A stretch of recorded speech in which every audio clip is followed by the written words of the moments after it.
Hey guys, today we are in Audi A3 8V on the MQB platform, and I'm going to show you how to turn off the traction control all the way. The button is over here, and most likely this is all described in the user manual, but still I'm going to show you how this works.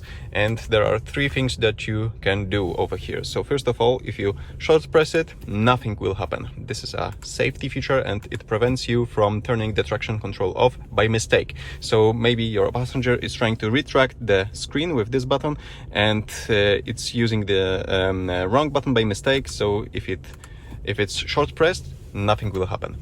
If you press it a little bit longer, you will have this information that the ESC is set to sport and the traction control is off over here. And right now you have a little bit less control of the system over the vehicle, but still it will intervene in some scenarios. Okay, so let's turn it back on. You can turn it back on with a short press. You cannot turn it off with a short press. And if you press and hold it a little bit longer, like 3 or 5 seconds, you can have this message ESC off, and it's not in sport anymore. So right now I believe you have as much control over the vehicle as you can, and the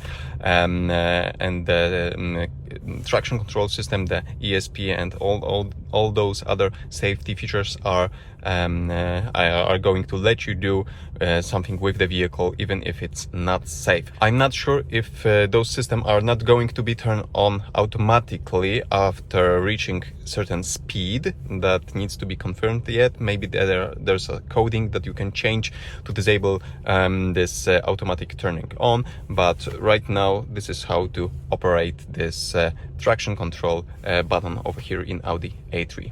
Okay, that's it for today. Thank you for watching. Give me a thumbs up if you like this simple tutorial and subscribe for future ones. See you soon.